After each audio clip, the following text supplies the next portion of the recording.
Bem-vindos de volta, pessoal. Meu nome é Pascal Lotas e hoje estou novamente com o professor emérito Richard Sakwa, da Universidade de Kent. Richard, bem-vindo de volta. É um prazer. Obrigado. É ótimo que você esteja voltando à ativa e que tenha escrito um novo livro, que na verdade será o tema da nossa conversa. Você escreveu esta obra, este volume inteiro aqui, e está discutindo a Guerra Russo-Ucraniana, Loucuras do Império. E se não me engano, ele já foi lançado ou será lançado em apenas algumas semanas. Na verdade, será lançado oficialmente no dia 24 de março, ou seja, daqui apenas uma semana. 24 de março. Este vídeo será exibido mais ou menos nessa época. Então, pessoal, se quiserem adquirir o livro, acessem a internet e peçam um exemplar. Mas vamos falar sobre ele agora. Richard, quais são os principais argumentos que você apresenta ali? Que tipo de tolices estamos vendo na guerra?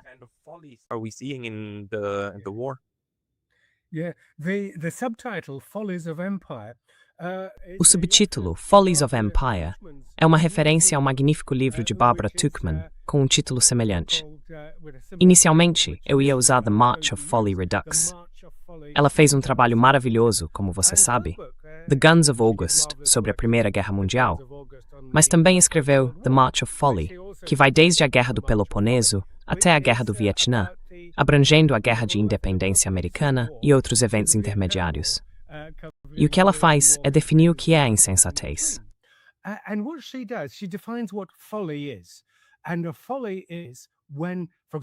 Uma insensatez é quando, por exemplo, os gregos enfrentaram Esparta, o que Graham Allison chamou de armadilha de Tucídides. É a ideia de que você inicia uma guerra que acaba por destruí-lo, mesmo tendo outras opções.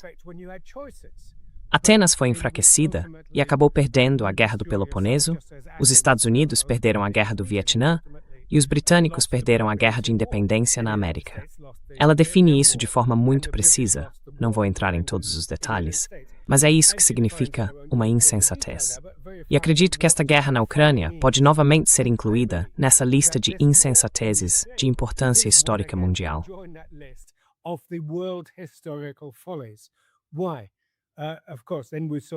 Por quê? Claro, então vimos que de um lado, temos a expansão do que venho chamando neste livro e em outros lugares de Ocidente político. Agora é fácil falar, como você sabe, no mais recente Fórum de Segurança de Munique, na reunião de Davos, no Fórum Econômico Mundial e assim por diante. Há conversas intermináveis sobre o colapso da ordem internacional, ordens baseadas em regras e coisas do tipo. Mark Carney fez aquele belo discurso sobre como as potências médias precisam se unir e assim por diante. Mas o que parece que todos deixaram passar é que depois de 1945 ocorreu uma formação política muito específica. Você pode chamá-la como quiser. O sistema de poder atlântico, a aliança transatlântica e assim por diante.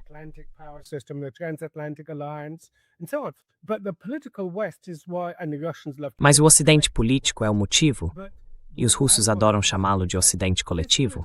Mas o que quero dizer é que esse Ocidente político, antes de tudo, repudiou e desafiou alguns daqueles elementos tradicionais do Ocidente, remontando às origens de algo que pudesse ser definido como o Ocidente.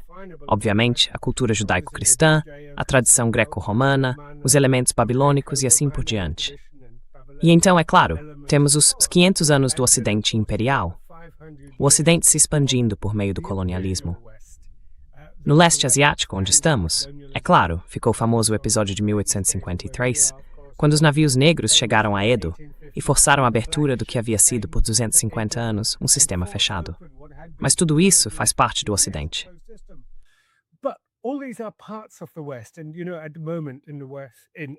E veja, nesse momento no Ocidente, estamos tendo esse grande debate sobre o Ocidente, o declínio do Ocidente, e temos todas essas conotações de Spengler, Toynbee e tudo mais. Tudo isso faz parte da discussão, mas o que estou dizendo é que precisamos ser muito específicos. Desde 1945, surgiu esse Ocidente político, liderado pelos Estados Unidos. Ele foi transformador dos diversos estados e ideologias que o compõem. O liberalismo, em certo sentido. O liberalismo da Guerra Fria, como o conhecemos. era muito peculiar. Perdeu seu caráter emancipatório. Tornou-se repressivo, tornou-se disciplinador. Claro, a ideologia da liberdade era algo positivo, mas acabou sendo instrumentalizada. Portanto, estou argumentando que o Ocidente político transforma seus Estados-membros, assim como a União Europeia transforma o caráter dos Estados-nação que passam a fazer parte dela.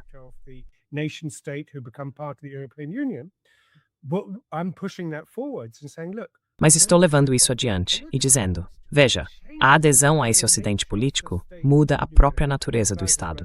E isso se aplica tanto ao Japão, quanto, embora em menor grau, à Coreia do Sul. Mas o núcleo do Ocidente, os Estados Unidos, o Canadá e os países da Europa Ocidental, foi transformado, junto com suas ideologias associadas. De qualquer forma, depois que isso foi estabelecido após 1945 como uma ordem mundial, a ordem mundial soviética entrou em colapso entre 1989 e 1991. Sabemos disso. E, portanto, esse Ocidente político passou a se declarar universal. Ele se radicalizou de várias maneiras, ideologicamente, na ideologia do fim da história, na agenda hegeliana e kantiana dos direitos humanos, no elemento imperial hegeliano de suprimir alternativas. Todos esses elementos se manifestam dentro dele.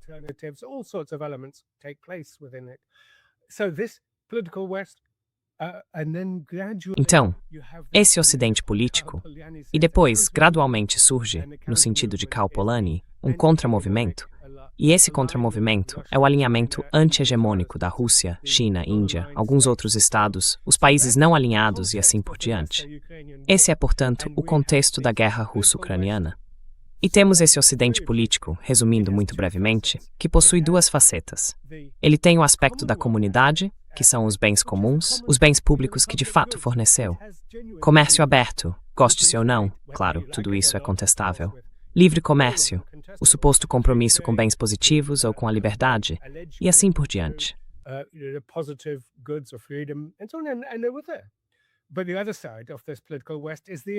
Mas o outro lado desse Ocidente político é o Ocidente imperial, daí Follies of Empire, e esse é o nosso. Então, esse é o Ocidente político após 1999, à medida que se expande, e é nesse contexto que qualquer debate sobre a ampliação da OTAN ou da União Europeia precisa ocorrer. Mas isso implica a associação de que a ampliação da União Europeia para o leste foi semelhante em estilo à da OTAN, em um sentido ideológico e meta-ideológico. Foi a expansão dessa formação política ocidental. E claro, ela acaba encontrando a resistência da Rússia, assim como encontrará na Ásia, com a China e alguns outros países. Do outro lado, é claro, está a Rússia, que diz: vejam, vocês estão apenas culpando o Ocidente aqui. O que é esse Ocidente político? E quanto às outras loucuras, as loucuras russas?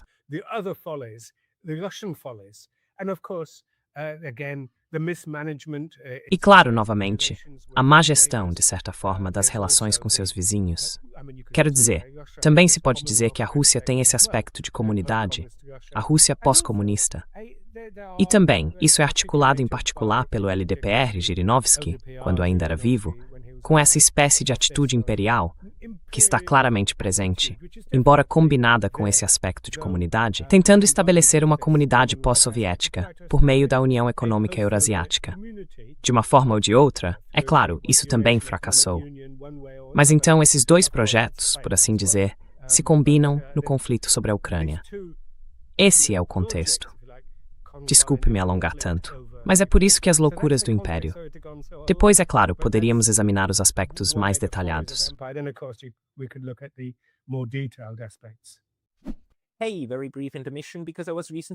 Ei, uma breve pausa, porque fui recentemente banido do YouTube. E embora eu tenha voltado, isso pode acontecer novamente a qualquer momento. Então, por favor, considere se inscrever não apenas aqui, mas também na minha lista de e-mails no Substack. É pasclotas.substack.com. O link está na descrição abaixo. E agora, de volta ao vídeo. Sim, e devemos, especialmente quanto ao papel atual da guerra na Ucrânia. O livro em si ainda se chama, você sabe, A Guerra Russo-Ucraniana, mas dentro do livro, é claro, você aborda o aspecto de guerra por procuração de toda a situação.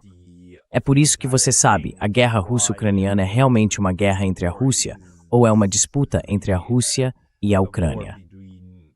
O Ocidente político, como você o chama, E eu acho que, na verdade, o Ocidente político é uma expressão melhor do que o Ocidente coletivo.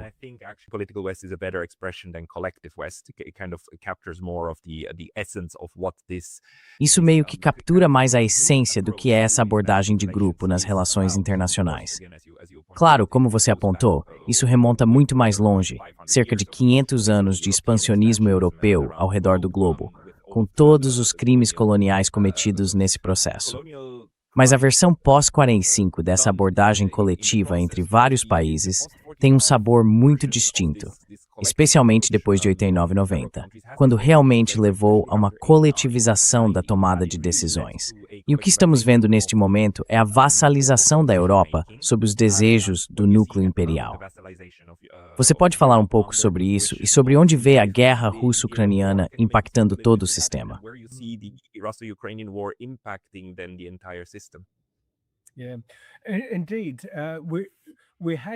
Sim, de fato.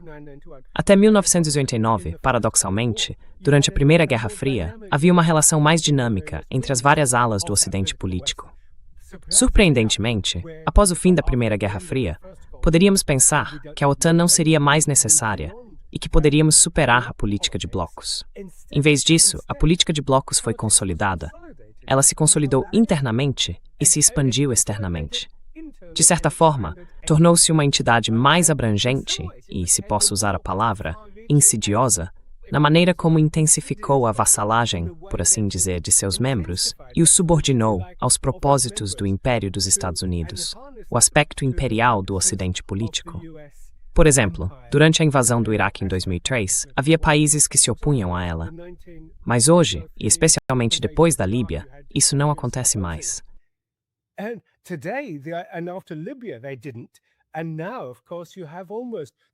E agora, é claro, todo esse mecanismo de disciplina está ainda mais intenso. A União Europeia falhou completamente em lidar com isso. Como você sabe, no início desta semana, enquanto conversamos, ela se dirigiu a 140 embaixadores da União Europeia e passou mais de 2/3 do tempo falando sobre a Rússia, no momento em que há um genocídio em Gaza e a pior guerra do mundo. Não apenas no Oriente Médio, mas, de certo modo, a guerra mais ameaçadora desde 1945, que pode sair do controle em várias direções. O fracasso absoluto da União Europeia em condenar o que está acontecendo em Gaza ou em tomar qualquer medida é impressionante. Então, sim, a política de blocos está se intensificando. Ela se intensificou justamente antes de tudo começar a se desfazer. E é para aí que estamos caminhando.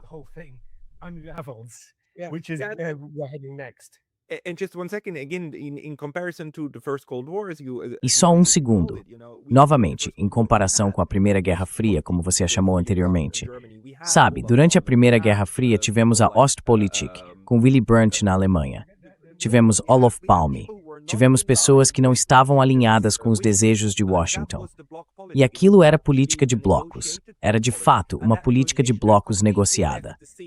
Essa negociação desapareceu completamente de cena. Qualquer um que tenha olhos para ver entende quem está tocando o primeiro violino na cacofonia em Bruxelas, certo? Sim, sim. Então como isso aconteceu? E B, a loucura que é a guerra na Ucrânia, a guerra por procuração, como você vê isso impactando todo o sistema? E talvez uma terceira pergunta. Por que a Rússia nunca foi aceita? A Rússia, na verdade, pediu para entrar e não foi aceita. Nunca tentaram domesticar a Rússia, da mesma forma que o restante foi domesticado.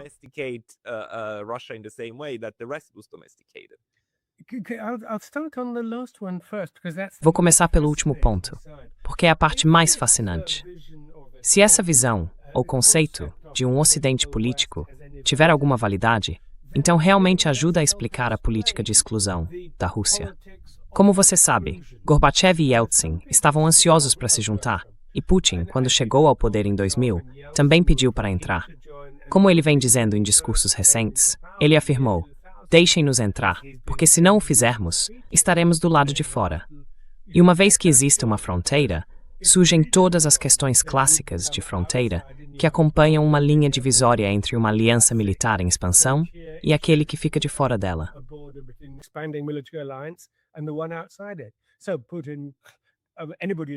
Então, Putin, qualquer pessoa em Moscou, podia ver isso com bastante clareza. Por quê? Porque se a Rússia tivesse se juntado, e é por isso que não se trata apenas de uma questão de entrar na OTAN ou algo do tipo, é algo muito maior. O Ocidente político é uma entidade militar e econômica, mas, acima de tudo, um projeto ideológico para manter a hegemonia dos Estados Unidos. Agora, se eles deixassem a Rússia entrar, seria um jogo completamente novo. Isso significaria que o Ocidente político deixaria de ser o Ocidente político. Tornar-se-ia algo totalmente diferente, porque novos elementos seriam introduzidos nessa unidade política, um deles sendo uma espécie de europeísmo pancontinental.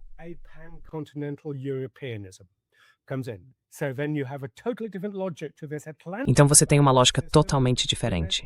Esse sistema baseado no Atlântico, em contraste com o europeu.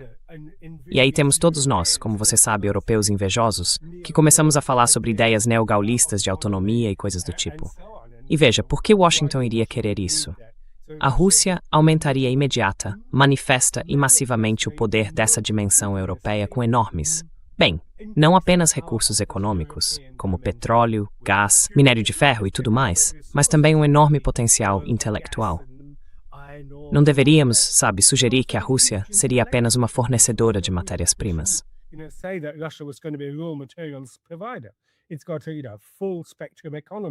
Ela tem uma economia de espectro completo. Talvez não tão desenvolvida em certos aspectos, mas ainda assim é uma economia completa. Isso, é claro, mudaria o quadro econômico do Ocidente político. Mudaria o quadro ideológico em direção ao maior europeísmo. E, é claro, outras ideias talvez já desde o início. A Rússia é diferente, agora hesito em usar essa palavra, mas é uma formação espiritual diferente. É uma constelação diferente, porque sua história é diferente. Ela tem a ortodoxia russa, e de fato aquela mistura peculiar com o Islã, o budismo, o judaísmo e muitas outras religiões dentro da Rússia. É claro, é uma civilização diferente, digamos assim.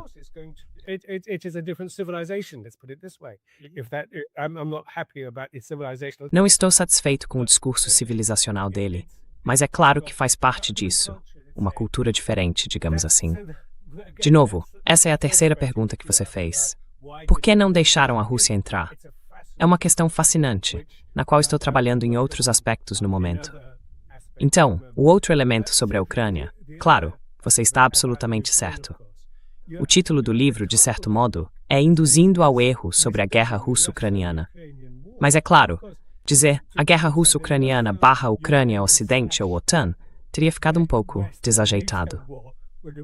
Assim, a Guerra Russo-Ucraniana é, por assim dizer, o centro de uma constelação muito maior desse conflito mais amplo.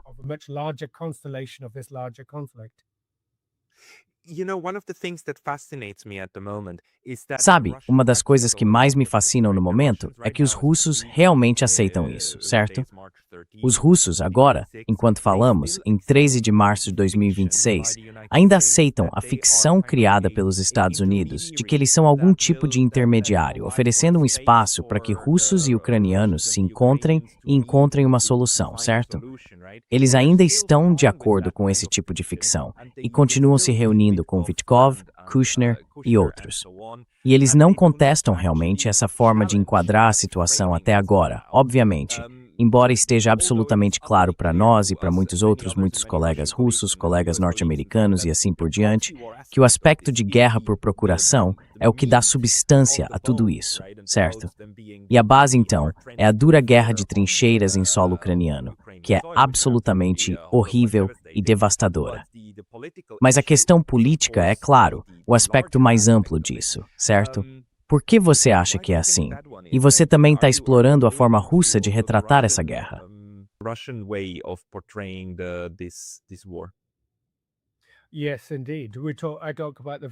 Sim, de fato. Eu falo sobre os vários modelos que explicam a guerra. Grande parte do Ocidente basicamente segue a linha de Michael McFaul, que diz que o autoritarismo interno e doméstico precisa de uma guerra externa para se validar e se legitimar. Eu não acho que essa seja a principal motivação. Todas essas coisas, é claro, contribuem para isso. O segundo grande modelo é o imperialismo russo. Agora, essa é uma visão muito popular nas repúblicas bálticas, na Polônia e, claro, no Reino Unido, por algum motivo estranho, mesmo do outro lado do continente, que considera isso simplesmente como uma expansão imperial tradicional russa e uma apropriação de terras. O que é bizarro, porque, se realmente fosse uma apropriação de terras, por que eles não anexaram as repúblicas de Donbass em qualquer momento depois de 2014 ou 2015, aquelas partes delas?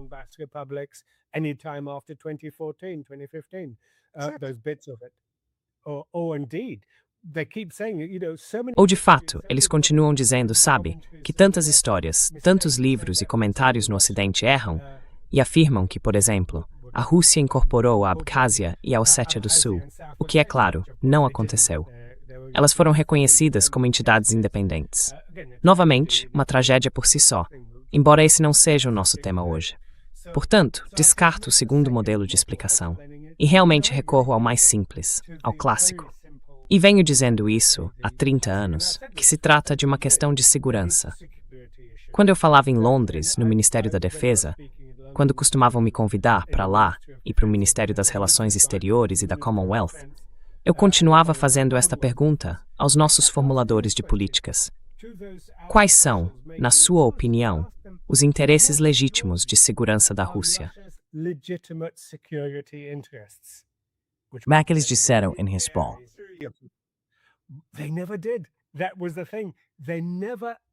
Eles nunca responderam. Essa era a questão. Eles nunca responderam. Então a posição padrão era que até mesmo fazer essa pergunta era como uma pergunta de Moscou. Insano, é claro. Um argumento de Moscou. E não, em outras palavras, a conclusão era que a Rússia não tinha interesses legítimos de segurança. Um tipo de niilismo, um negacionismo, que gera todo tipo de potencial de conflito, e que explodiu, como era de se esperar, na Ucrânia. Quero apenas acrescentar outro ponto, que agora também perdi em meio a tudo isso, mas sim, um ponto relacionado à legitimidade. De fato, é um modelo de segurança que, à medida que avança, transcende essa lógica. Essa guerra, a guerra russo-ucraniana, junto agora com a guerra no Oriente Médio, e assim por diante.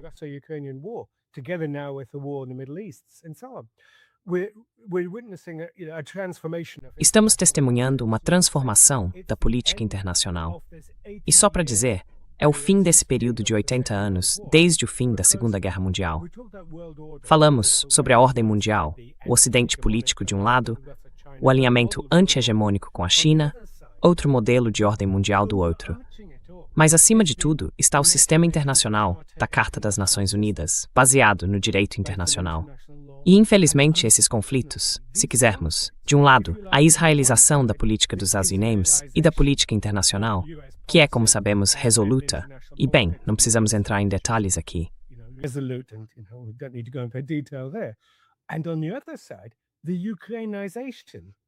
E do outro lado, a ucranização da política europeia, que faz parte dessa negação.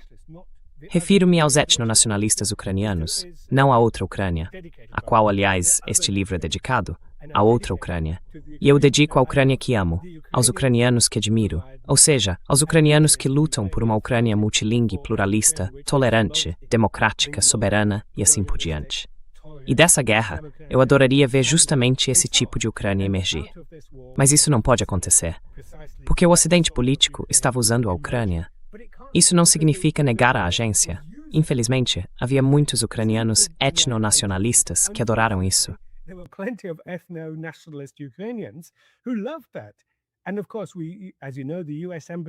E claro, como você sabe, a Embaixada dos Estados Unidos em Kiev chegou a ter 700 funcionários em determinado momento. É como a Embaixada em Saigon durante a Guerra do Vietnã. Basicamente, estávamos conduzindo a guerra. E desde a década de 1990, a Embaixada dos Estados Unidos em Kiev vinha trabalhando com todas as forças ao longo de todos esses anos para separar e garantir que a Ucrânia não se alinhasse à Rússia e para assegurar que fizesse parte dessa esfera de interesse mais ampla. Vamos usar o termo geopolítico à moda antiga. E assim a Rússia, se esse fosse o caso, não teria uma esfera de segurança, o que é um debate interessante que temos travado há algum tempo. Sim, a ideia da esfera de segurança foi introduzida há algum tempo por Jeffrey Sachs, e ele já falou sobre ela. Não, não, é bem antes disso, e tem, ok, você entendeu. Você entendeu. Se você disse isso antes, Sachs, então o crédito é seu.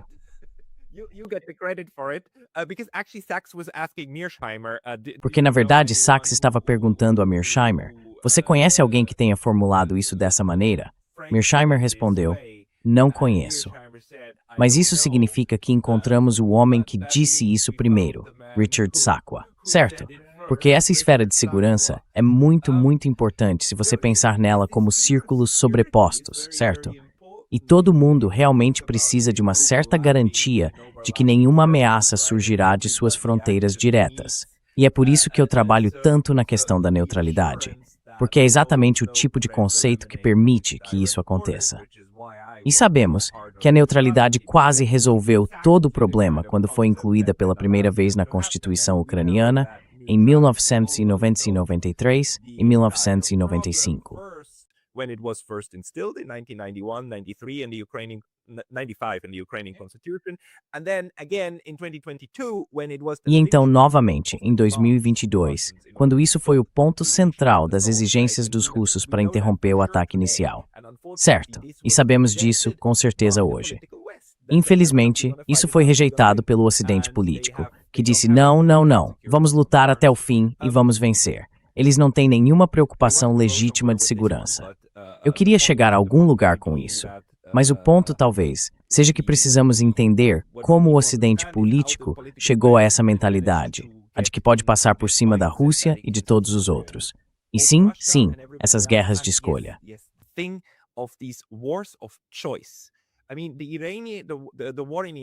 Quer dizer, a guerra no Irã é muito fácil de entender. Ela mostra como é uma guerra de escolha por parte dos Estados Unidos e de Israel, porque eles atacaram mesmo tendo muitas outras opções. Realmente não havia necessidade, não foi uma guerra provocada pelo lado iraniano. Já do outro lado, com a guerra na Ucrânia, é claro que foi altamente provocada.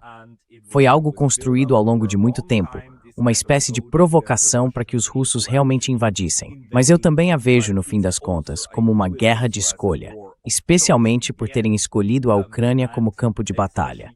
Porque, sejamos honestos, durante 4 anos eles continuaram dizendo: um dia vocês serão membros da OTAN. Eles poderiam tê-los tornado membros da OTAN a qualquer momento, mas não o fizeram, o que significa que escolheram esse lugar para ser onde travariam a guerra, em vez de ter uma guerra total, certo? Então talvez você possa... Você tem algumas reflexões sobre isso no livro.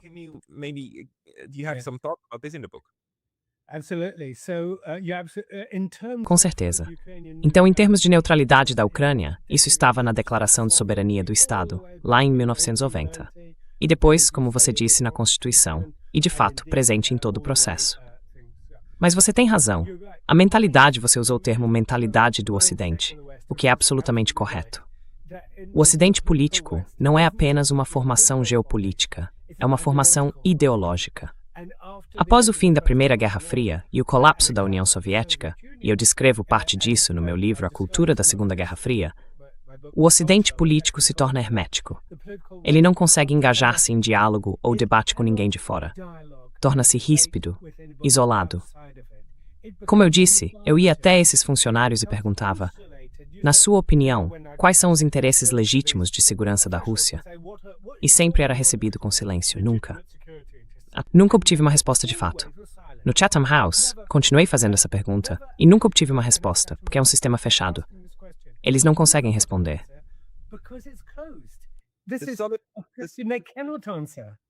Men drinks the Seismar before. Sim, é exatamente isso. Totalmente autocontido, autorreferencial e, é claro, autoengrandecedor ao fazê-lo. Então tá certo.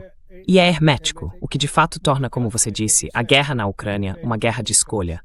Mas é claro, também é uma escolha feita por uma vertente específica da liderança ucraniana. Sempre me acusam de dizer: você está negando a agência ucraniana. Infelizmente não estou. Estou fazendo o oposto. Estou dizendo que parte da comunidade política ucraniana foi a arquiteta de sua própria destruição, no sentido de que não conseguiu compreender exatamente o que você acabou de dizer, que para a Ucrânia sobreviver, assim como qualquer país, É preciso entender os interesses de segurança de seu vizinho. O México, ou o Canadá para os Estados Unidos antigamente, e os vizinhos da Rússia hoje.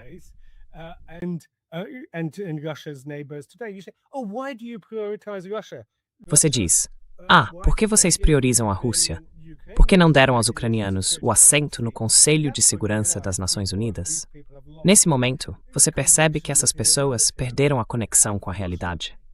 Infelizmente, grande parte daquela comunidade política ucraniana realmente perdeu a conexão com a realidade. Continuo usando esse exemplo. Se, por exemplo, um país neutro como a Irlanda, um país esplêndido ao lado da Inglaterra, decidisse convidar os chineses para construir uma base militar lá, toda a discussão britânica sobre escolha e afins iria por água abaixo em menos de 5 minutos.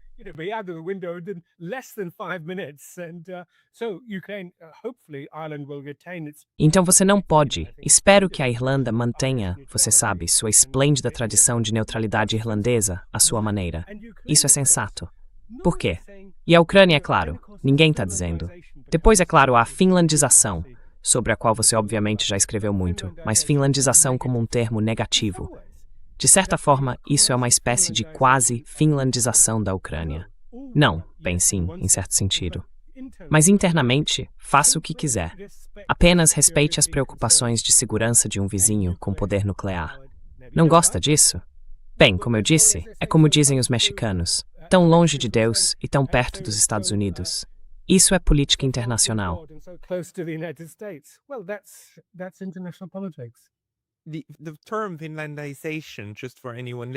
O termo finlandização, só para quem está ouvindo, sempre foi um termo de propaganda do Ocidente político, usado para desacreditar esse tipo de abordagem neutra por parte de estados soberanos, porque eles também não gostavam disso. A neutralidade da Finlândia tinha como objetivo criar uma certa margem de manobra em relação à União Soviética, o que de fato aconteceu. O Ocidente não gostou disso, pois teria preferido um aliado firme. É possível ver a mesma dinâmica se desenrolando na Ucrânia. A destruição da neutralidade ucraniana, uma destruição sistemática, mais claramente em 2014, durante os eventos da Maidan, quando o então presidente eleito da Ucrânia, o Sr. Yanukovych, foi retratado no Ocidente como pró-Rússia.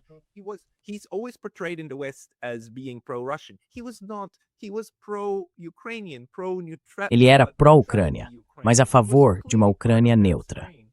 Ele fazia claramente parte dessa corrente e foi expulso do cargo, sendo depois substituído pelo grupo que, no fim, eliminou aquele artigo de neutralidade da Constituição ucraniana após a anexação da Crimeia pela Rússia.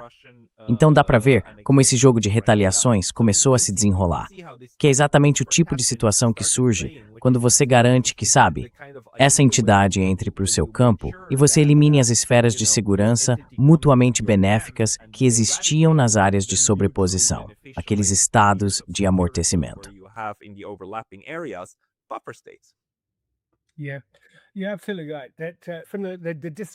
Sim, você está absolutamente certo. É a deslegitimação do próprio conceito. E claro, depois há os aliados dispostos dentro desses países. Na Finlândia, foi naturalmente o presidente atual, Alexander Stubb, que vem lutando contra esse tipo de neutralidade ou equilíbrio. E apenas um outro conceito associado a isso é o multivetorismo.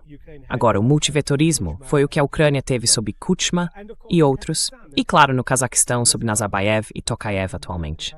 Mas o multivetorismo exige estados inteligentes, gestão passo a passo e outros fatores após a Segunda Guerra Mundial.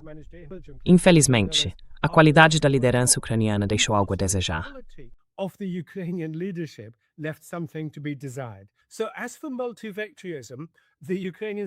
Então, quanto ao multivetorismo, os ucranianos ficam irritados comigo quando elogio a forma como a liderança do Cazaquistão, desde a independência, conseguiu administrar múltiplos relacionamentos.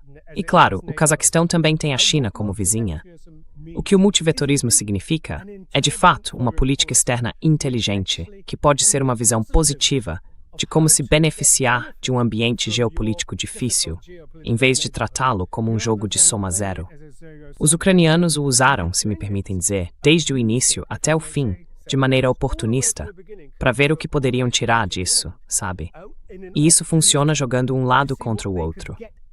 O que, é claro, no fim das contas, significa que você descobre que todos estão usando você, em vez de você estar usando eles.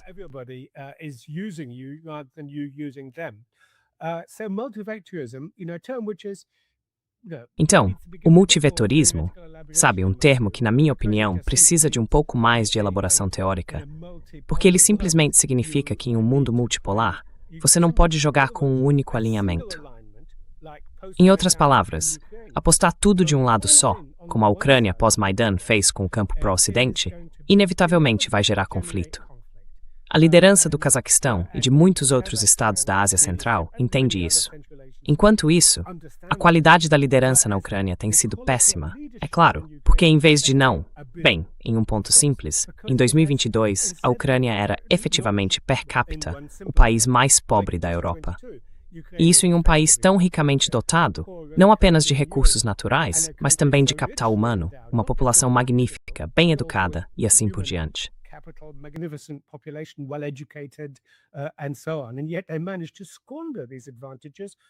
E ainda assim eles conseguiram desperdiçar essas vantagens, conseguiram desperdiçar ou destruir seus benefícios geopolíticos, de poder negociar com a Rússia e outros vizinhos a leste, e com a União Europeia e outros vizinhos a oeste, e acabaram ficando com o pior de todos os mundos. Então, isso é a agência. Essa é a agência deles, porque foram envolvidos nessa enorme dinâmica. E apenas um ponto final. É claro que foram incentivados por vizinhos regionais como a Polônia e as repúblicas bálticas. Você deve se lembrar daquela antiga organização chamada Guam, Geórgia, Ucrânia, Armênia, Moldávia, uma espécie de ideia que não durou muito. Mas, novamente, foi uma tentativa inicial de atrair a influência ucraniana completamente para a esfera de influência ocidental.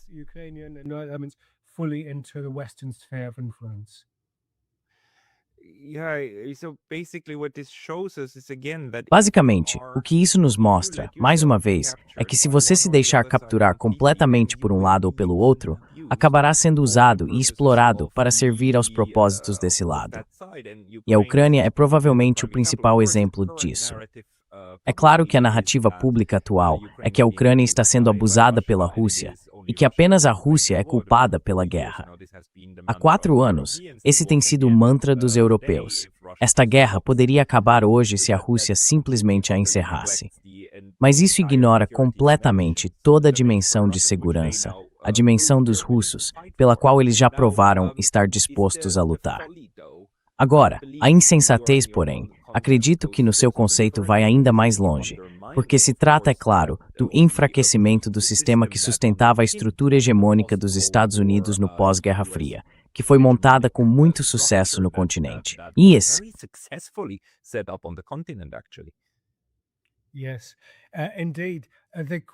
Sim, de fato. As consequências, obviamente, ainda é cedo para saber quais serão as consequências de longo prazo. Mas assim como no Oriente Médio, chegamos, não quero usar o termo de Mark Carney, a uma ruptura nos assuntos internacionais em que o Ocidente político finalmente encontrou seu equivalente. Você perguntou antes por que a Rússia continuou a negociar de boa fé, especialmente após o exemplo iraniano. 2 vezes em negociações, e as negociações usadas como artifício para enganar os intermediários, aqueles com quem se negocia, levando-os a uma falsa sensação de segurança. Agora, isso nos remete à qualidade, ou melhor, à natureza, ao caráter, da liderança pessoal de Putin.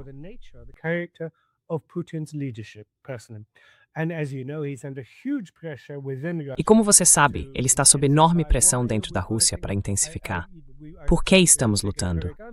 Conversei com Sergei Kuriganov sobre isso e mencionei a questão de a Rússia estar se contendo. Ele disse não, é pior do que isso. É como se a Rússia estivesse travando esta guerra, não apenas com uma mão amarrada nas costas, mas com as 2 mãos amarradas. Em outras palavras, há uma pressão enorme. E então Putin, isso não é uma questão de elogiá-lo ou condená-lo, apenas observação. Tem uma espécie de calma ou serenidade sobrenatural em sua formulação de políticas. Em outras palavras, quando ele ataca com força.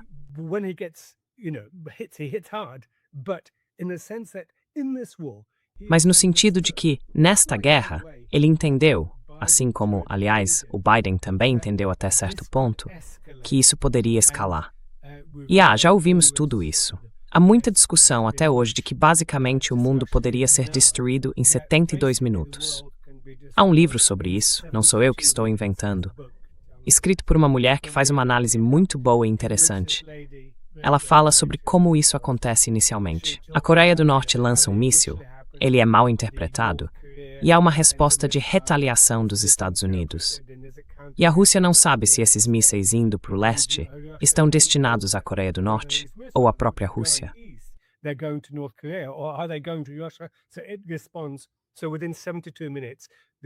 Então, ele responde: em 72 minutos, a Terra é apenas uma ruína fumegante. Agora estamos perto disso, mais perto do que durante a crise dos mísseis de Cuba. E é por isso que Putin está, você sabe, em certo sentido, objetivamente falando, absolutamente ciente de que as apostas não poderiam ser mais altas, o futuro da humanidade. E os ucranianos, é claro, e os europeus estão ignorando isso despreocupadamente. Eles dizem: a Rússia está apenas blefando. Não, é um blefe até deixar de ser. E quando deixar de ser um blefe, acabou. Fim de jogo. Então, enquanto o jogo continua, é um blefe, porque uma vez que o blefe é chamado, acabou. Yeah, it ceases being a bluff. Sim, deixa de ser um blefe. Mas o que você destacou de forma muito importante nesta discussão, e espero que isso esteja no livro, é essa questão da mente solipsista, especialmente entre os europeus. Mais uma vez temos visto isso em ação, há o quê? Basicamente 2 anos, certo? Quando eles falam em negociações, negociam consigo mesmos. Acho que o auge disso foi a Conferência de Paz na Suíça, em Bergenstock, onde realizaram uma conferência de paz sem convidar a Rússia, sem sequer convidá-los. Embora a Rússia tenha dito, não participaríamos mesmo que vocês convidassem, mas deixemos isso de lado. Eles não convidaram os russos. Então, fingem que é possível ter negociações e debates sérios sobre paz sem uma das 3 partes em guerra, o que é realmente. E continuam fazendo isso até hoje, quando chamam algo de negociações. É fascinante que nunca lhes ocorra que isso está fadado ao fracasso. Acho isso simplesmente incrível. To not work. It's just fantastic to me. É totalmente bizarro que você negocie consigo mesmo. Isso reflete o declínio de longo prazo da diplomacia, a prática da diplomacia ocidental. Tudo que ela consegue fazer é falar consigo mesma. E é isso, claro, que o Ocidente vem fazendo. É por isso que usa a palavra hermética. Você usou, acho, uma palavra muito boa, subsistência. É hermética, é fechada, não consegue lidar. Envolver os russos significaria que você realmente teria que negociar. É por isso que, de certo modo, você tem Kushner e Witkoff conduzindo as negociações agora, porque não se trata realmente de uma negociação diplomática.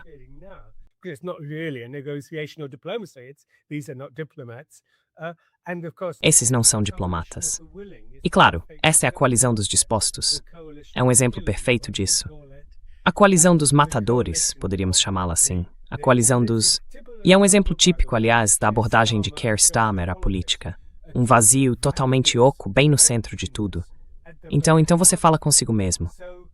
E mais do que isso, a coalizão dos dispostos está, na verdade, dizendo exatamente as coisas que levaram a Rússia à guerra em primeiro lugar.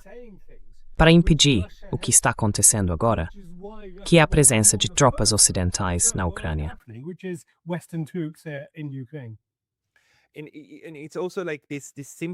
E isso também é um sintoma, eu acho, de, digamos, 500 anos, ou pelo menos 200 anos, de completa e absoluta dominação ocidental sobre todo o globo, em que o fim das guerras sempre era negociado entre os vencedores, aqueles que claramente seriam os vencedores, certo? Pense na conferência de Teherã e depois naquela, não Potsdam, mas a anterior, na Crimeia. Not Potsdam, but before that on Crimea. Potsdam, Yalta. Yalta, the Yalta conference, which was, I think... Quer dizer, a conferência de Yalta. Sim, acho que os europeus ainda operam sob aquele marco de Yalta. É como se dissessem, nós, os vencedores da guerra, vamos dividir e estruturar o mundo e depois mostraremos isso às nações derrotadas que terão de implementar porque nós podemos. Mas isso não está mais funcionando. Eles ainda agem com base nessa ideia, mas não é o que realmente está acontecendo. Eu interpreto mais ou menos assim.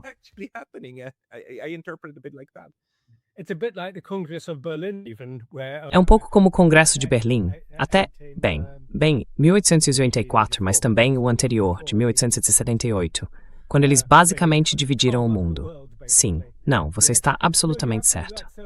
Então isso é interessante.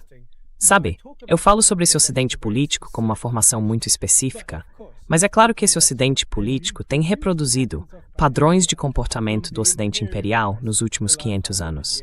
Mas o que torna isso ainda pior, é claro, é que desde 1945, sob a égide das Nações Unidas e do que eu chamo de Sistema Internacional da Carta, tivemos a descolonização. Agora estamos na Malásia, que se tornou independente em 1957, e, portanto, descolonização. E é interessante que no ocidente político de hoje, temos esse discurso interminável sobre descolonizar o currículo.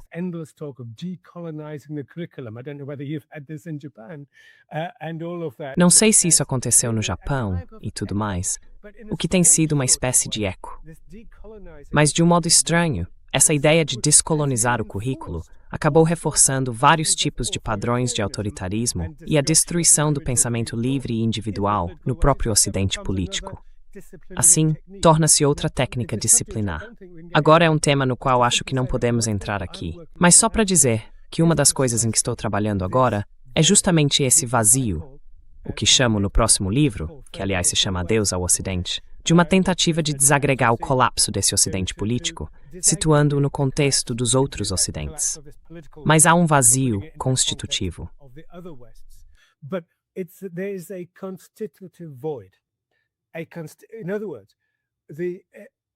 Em outras palavras, a velha social-democracia acabou. O socialismo à moda antiga, e até mesmo o nosso conservadorismo britânico tradicional, em sua melhor forma, o conservadorismo um só país, está esgotado. Todas as ideologias estão esgotadas.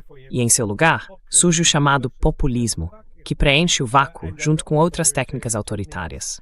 Então, como você acabou de dizer, a União Europeia solipsista é outro sintoma desse vazio. Como isso aconteceu? Poderíamos perguntar, por quê? E a resposta habitual seria, a qualidade muito baixa dos líderes europeus de hoje. E isso é, sem dúvida, verdade. Excepcionalmente baixa, na verdade. Com a possível exceção de Giorgia Meloni, que é de fato bastante inteligente e capaz de liderar, e assim por diante. Mas essa não é uma resposta suficiente. É parte da explicação, mas não o todo. Há algo mais profundo acontecendo.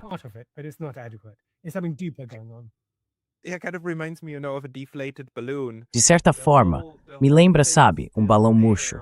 Tudo ainda está ali, mas agora está vazio. E mesmo assim, por algum motivo, o balão acredita que ainda é algo enorme, embora o ar já tenha ido embora há muito tempo. Mas como estamos chegando ao fim, e eu sei que preciso respeitar o seu tempo, mais uma menção ao seu livro, certo? A Guerra Russo-Ucraniana, As Loucuras do Império. Há mais alguma coisa que você gostaria de destacar, algo que ainda não discutimos, que está no livro e que as pessoas deveriam ler para se aprofundar mais no assunto?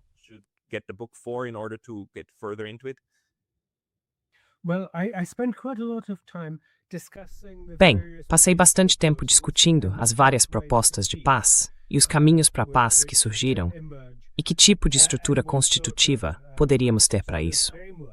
É claro que podemos ao menos elogiar Donald Trump por tentar encontrar um caminho para a paz. O que é surpreendente, considerando que a União Europeia começou, podem me chamar de ingênuo, como um projeto de paz para que França e Alemanha nunca mais entrassem em guerra. Então as pessoas me perguntam, bem, por que não fizeram isso com a Rússia após o fim da Guerra Fria, para estabelecer uma dinâmica semelhante e garantir que a Rússia e o Ocidente nunca mais entrassem em guerra? E é exatamente esse o problema que agora estamos tentando combater.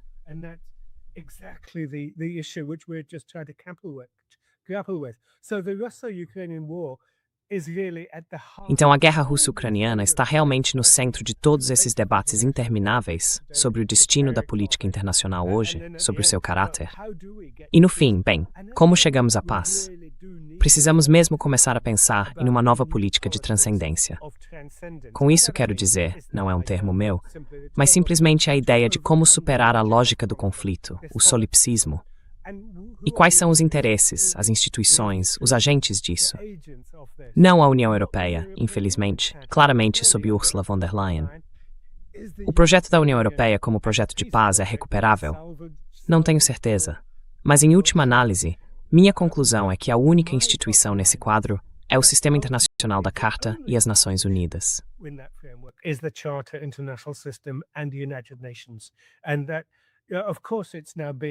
E isso, é claro, foi totalmente marginalizado por esta guerra. Marginalizado pelas guerras no Oriente Médio, até mesmo desacreditado em parte. Não está funcionando.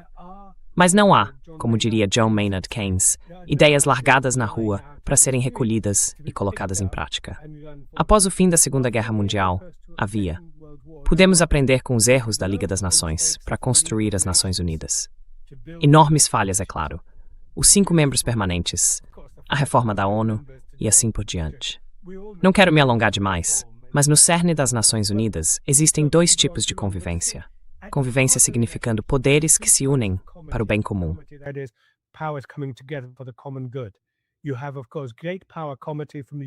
Você tem, é claro, a grande comunidade de poder vinda de Yalta e Potsdam, os 5 membros permanentes, mas também existe uma espécie de comunidade federativa ou democrática. Hoje, há 193 membros das Nações Unidas, e eu gostaria de ver a Assembleia Geral se manifestar mais. Isso está na Carta da ONU. Eles poderiam fazê-lo. Mas o Ocidente foi esperto o suficiente. Agora colocaram Annalena Baerbock, a ex-ministra das Relações Exteriores da Alemanha, e uma russófoba virulenta, como presidente da Assembleia Geral das Nações Unidas. Quando vi isso, pensei, bem, o Ocidente político subordinou a ONU a si mesmo. Agora precisamos reagir. Continuo incentivando meus colegas chineses e de outros países, Índia, Malásia, a torná-la mais autônoma. É para lá que precisamos ir.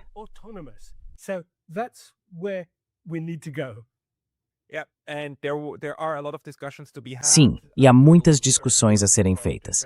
Certamente também falarei muito em breve com meus colegas chineses sobre por que eles não vetaram a última resolução que saiu do Conselho de Segurança condenando o Irã. Mas isso é novamente uma discussão para outro momento. Todos vocês, ao assistirem isto, o livro A Guerra Russo-Ucraniana, As Loucuras do Império, de Richard Sakwa, estará disponível em 24 de março de 2026. Por favor, encomendem um exemplar. Certamente vale a leitura. Eu sou Richard Sakwa. Muito obrigado pelo seu tempo hoje. Muito obrigado. Tchau.